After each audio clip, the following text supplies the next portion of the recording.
Yo la famille, c'est BR10. On se retrouve pour une toute nouvelle vidéo. Aujourd'hui, on va parler mercato et on va parler des 5 transferts qui m'ont marqué les derniers jours. Le premier, l'annonce vient de tomber, Arnaud Kalimuendo va signer au Stade Rennais. Et oui, ça fait chier mes amis parisiens, mais Kalimuendo va bien s'engager apparemment avec le club breton pour 25 millions d'euros. Une somme quand même qui fait plaisir, surtout pour le Paris Saint-Germain qui n'est pas un club habitué à vendre. Mais bon, ça fait quand même chier, Arnaud Kalimuendo a fait une très bonne préparation avec le Paris Saint-Germain et va s'engager avec le Stade Rennais pour devenir un vrai titulaire et avoir encore plus de temps de jeu. A noter que quand même le joueur voulait rester au Paris Saint-Germain, mais que Luis Campos avait besoin d'argent pour réaliser les derniers ajustements de ce mercato. Christophe Galtier était d'accord pour le garder aussi, mais besoin financier oblige, Arnaud Kalimuendo va s'engager avec le Stade Rennais. Le joueur ressort de 2 ans de prêt au RC Lens. La dernière saison, Arnaud Kalimuendo a fait de très bonnes statistiques, il a été très bon du côté des 100 et or. En 38 matchs, il a marqué 13 buts, et en 34 matchs de Ligue 1, il a marqué 12 buts. Il a joué 2400 minutes, donc autant vous dire qu'Arnaud Kalimuendo était un titulaire en puissance l'année dernière, et je pense que ça va être le cas au Stade Rennais. Il va bien pouvoir s'amuser aux côtés de Martin Terrier ou de Jérémy Doku par exemple. Je trouve personnellement que c'est un très bon choix pour la carrière d'Arnaud Kalimuendo, même si en tant que supporter parisien, j'aurais bien aimé qu'il reste. Personnellement, pour lui, je vais lui mettre une note de 8 sur 10. Pour le Stade Rennais, je pense que c'est une recrue à 9 sur 10. Et pour le Paris Saint-Germain, c'est une perte à 6 sur 10, puisque 25 millions quand même, ça va faire plaisir. Et ça va peut-être permettre le transfert de Skriniar. D'un point de vue tactique, je pense qu'Arnaud Kalimuendo va se fondre parfaitement dans ce jeu offensif du Stade Rennais, qui ressemble un petit peu à celui du RC Lens. Donc je n'ai aucun souci pour lui en termes d'adaptation ou quoi que ce soit. Donc bonne chance à lui et j'espère qu'il va nous régaler sur les terrains de Ligue 1 et qu'on va le retrouver d'ici 2-3 ans dans un plus gros club. Le deuxième transfert, c'est Alexis Sanchez du côté de Marseille. Alexis Sanchez, l'ancien Barcelonais, l'ancien Gunners, l'ancien de l'Udinese, un joueur qui a fait rêver beaucoup de personnes de mon âge, qui ont la vingtaine, la trentaine peut-être. Alexis Sanchez, ça a été un très bon joueur par le passé. Sanchez, il est aussi connu pour avoir des problèmes d'un point de vue de salaire, puisqu'il est souvent gourmand en termes de primes à la signature ou de choses comme ça, donc ça lui a causé pas mal de défauts dans sa carrière. Par rapport à ce transfert à l'OM, je pense que c'est une bonne idée pour Marseille. À voir s'il vient comme titulaire indiscutable. Moi, j'ai des petites réserves s'il vient titulaire indiscutable.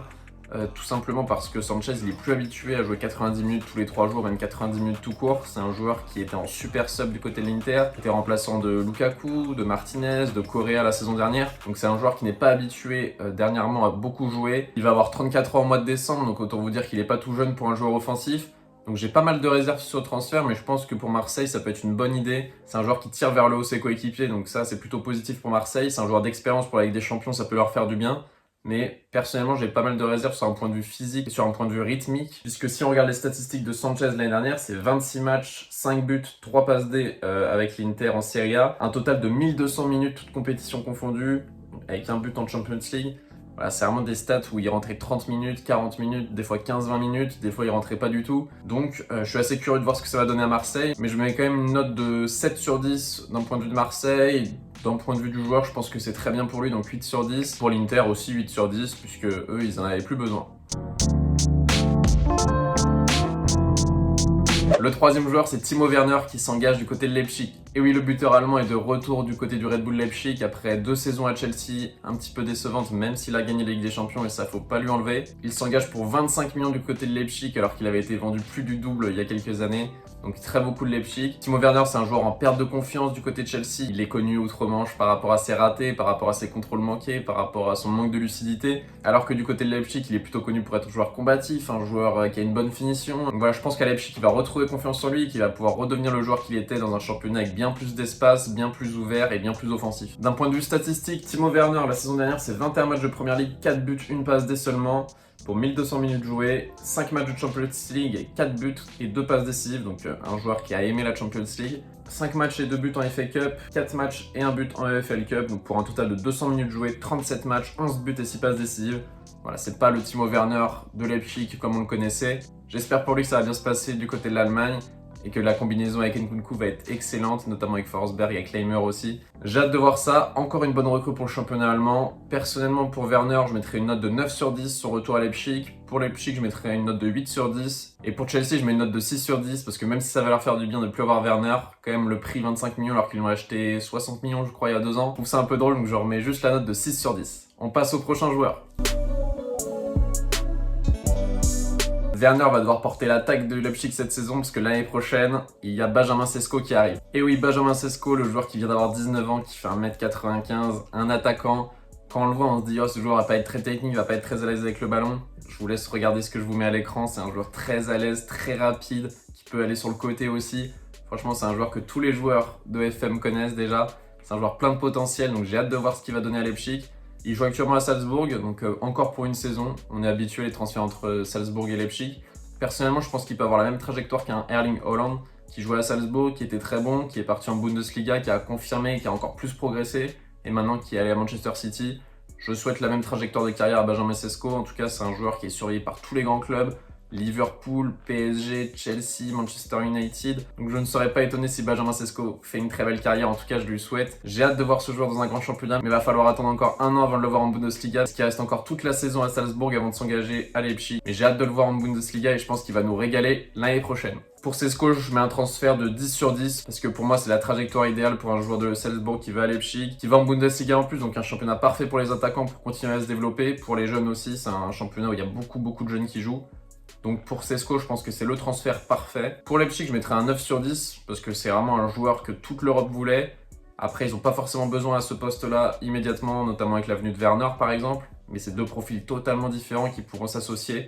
Et peut-être que le départ d'Nkunku libérera une place en attaque, même si c'est des profils qui n'ont rien à voir. Et pour Salzbourg, je mets une note de 8 sur 10 parce qu'ils continuent à vendre envers un autre club qui leur est partenaire. Ils vendent pas à un concurrent direct. Pour moi, c'est très bien.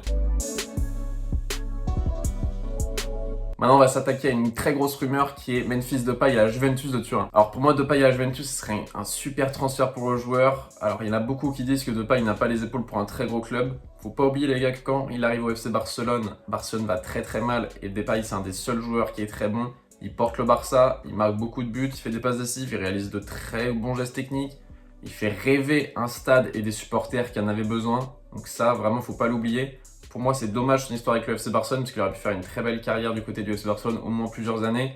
Mais malheureusement, avec l'arrivée de Aubameyang, l'arrivée de Lewandowski, l'éclosion encore plus d'Ansu Fati, Ousmane Dembélé, Rafinha, Braithwaite qui n'est pas encore parti d'ailleurs. Donc il y a beaucoup d'attaquants au FC Barcelone. Mais moi, je le vois très bien du côté de la Juventus de Turin et je vais vous expliquer pourquoi. La Juventus, c'est un club qui va mal. Donc pour ceux qui sont sceptiques au fait que Depay puisse jouer dans un très gros club, actuellement, la Juventus n'est pas une très grande équipe. Personnellement, je vois une très belle association possible avec Vlahovic devant. Depay est encore meilleur lorsqu'il a un autre attaquant à côté de lui. Plus est lorsque c'est un vrai buteur comme Vlahovic, ça peut être excellent. De plus, à la Juventus, les supporters, je pense qu'ils vont pouvoir l'acclamer et Depay a besoin de ça. Depay, lorsqu'il n'est pas en confiance, lorsqu'il ne sent pas de l'affection de la part de son entraîneur ou de la part des supporters, c'est un joueur qui ne fonctionne pas, c'est un joueur qui fonctionne à l'affectif. Je vous laisserai regarder une interview d'André Pierre Gignac si vous êtes un petit peu fouilleur. André Pierre Gignac avait dit qu'il y avait beaucoup d'attaquants comme ça, ils ont besoin de se sentir aimés par leurs supporters et par leur entraîneur pour être en confiance. Memphis Depay, pour moi, c'est totalement ce profil de joueur. Et lorsqu'il se sent aimé, comme avec les Pays-Bas en sélection où il est excellent,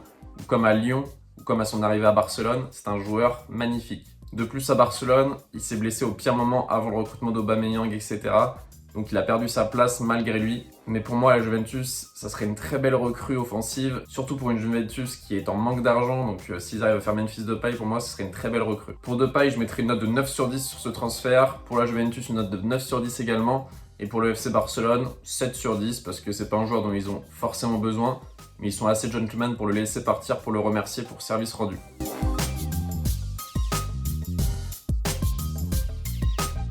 Le dernier joueur dont on va parler, les gars, c'est Wesley Fofana. Apparemment, le joueur va s'engager du côté de Chelsea avec les Blues. Alors, Chelsea a déjà beaucoup dépensé sur ce mercato. Je crois qu'ils vont approcher les 300 millions. Ils sont notamment sur Frenkie de Jong en plus. Donc, Chelsea, on peut dire que là, ils ont envie de dépenser. Ils ont déjà recruté un top défenseur central avec Kalidou Koulibaly. Ils ont aussi Thiago Silva. Ils ont aussi Azpilicueta. Mais ils ont perdu Christensen et Rudiger, donc ils ont besoin de recruter à ce poste-là. Malang Sarr part également du côté de Monaco sûrement, donc voilà, beaucoup de défenseurs sont partis, donc ils recrutent beaucoup dans ce secteur. Imaginez juste les gars, une défense Kalidou Koulibaly, Thiago Silva, Wesley Fofana, ça serait tout simplement exceptionnel. Sachant qu'à gauche, ils ont Chilwell et Cucurella en concurrence. À droite, ils ont Reece James, qui est pour moi le meilleur latéral droit du monde. Ça serait une défense. Pour moi, ce serait la meilleure défense du monde, tout simplement. Wesley Fofana, ce qui me fait peur, c'est que c'est un joueur qui s'est fait les croisés. Et là, poser une aussi grosse somme, on parle de 90 millions d'euros sur un joueur dont on ne sait pas s'il va revenir à son top niveau.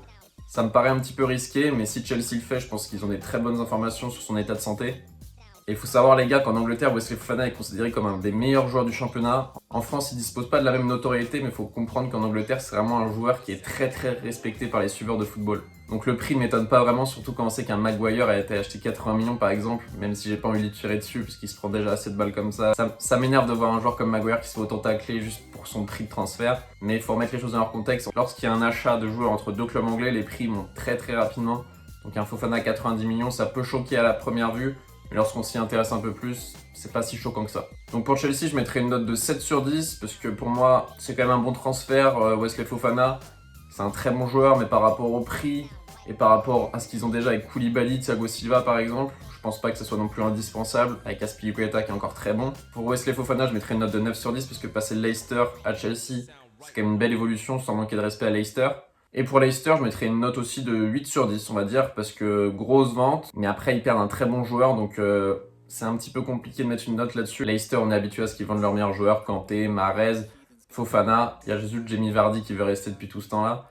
Donc voilà, je suis pas étonné que Leicester le vende, mais en tout cas, je trouve que c'est assez intéressant comme transfert et j'ai hâte de voir ses débuts avec Chelsea. Et vous les mecs, dites-moi en commentaire ce que vous pensez de ces 5 transferts. Je vous remercie d'avoir regardé la vidéo jusqu'au bout, n'hésitez pas à liker, à commenter et à vous abonner. Je vous souhaite une très bonne matinée, une bonne journée, une bonne soirée, une bonne nuit, c'était Béardis. Peace! Got a taste for blood and my tongue keeps bleeding from the words I spit. So sharp, so freezing, so cold. Behold, frostbite, they feeling. I could tear